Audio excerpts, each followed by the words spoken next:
The reunion. Don't let anyone who hasn't been in your shoes tell you how to tie your laces. A very true saying. Good morning, friends. Hope you all are enjoying this roller coaster ride with me and enjoying every moment. Meeting and separating from each other are the two most emotional aspects of life. And we sometimes think, why do we ever meet and then separate? It is really very painful. But again, that is life. Martin was in his final year of graduation. At last, he would be graduating, getting a decent job, and taking care of his family. He would be the first one in his family to do so, as his elder brother had to drop out of school while doing his tent for financial reasons. All eyes and hopes were on him, and he was doing well to live up to their expectations. He had a very good score in his first and second year and was the favorite of his professors. In the silent corner of the class was Arti, daughter of a renowned businessman, who was a silent admirer of our dear friend Martin. On the pretext of getting notes, would often spend a lot of time with him. Now let me tell you, Martin was no fool either. He sensed her longings and desire. He too liked her company, but again hesitated to express, as he feared he would not be able to live up to her expectations and also the mammoth task of his family responsibilities that awaited him. The day had finally arrived. Results were out and he passed with a first division. She too passed, but with a second division. There was joy and celebration at the college campus. But a very strange feeling had come over Martin. He felt lonely and lost. I will never ever be able to see Arti again. She will never ever know how much I love her. Without losing time, he frantically searched for her.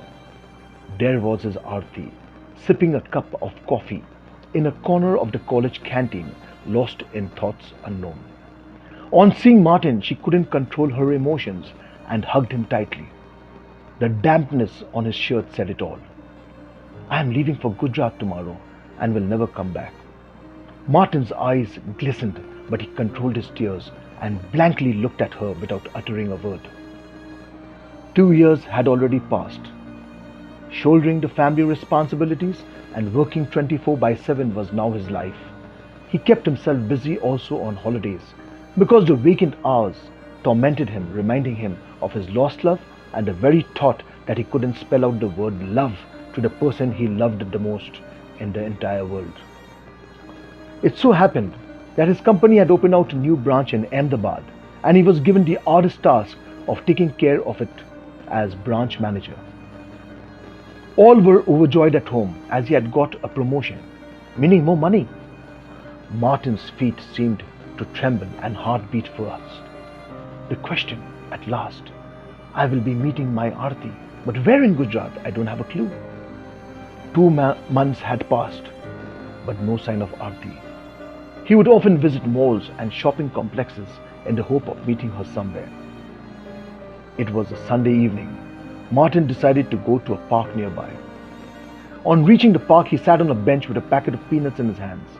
He was about to eat when he heard a faint but familiar voice call out his name. Was he dreaming? There stood Arti in front of him, looking as beautiful as before. This time it was Martin, who hugged her and cried bitterly, shouting out those magical words, I love you. He was searching the entire city and she was living just beside him. Arti was diagnosed with blood cancer and so had to be shifted to Gujarat for proper treatment. The relentless efforts of the doctors were in vain. It was just time that mattered. Martin never left her side and spent the most beautiful moments of his life by her side, making her laugh with his silly jokes. In no time he became a part of the family. 14th November, that awful day. Holding his hand, she said, I'm sorry I couldn't keep up with you and live your dreams. With this, she breathed her last. Friends, take care of your loved ones and treasure every moment with them. See you next Sunday. Bye.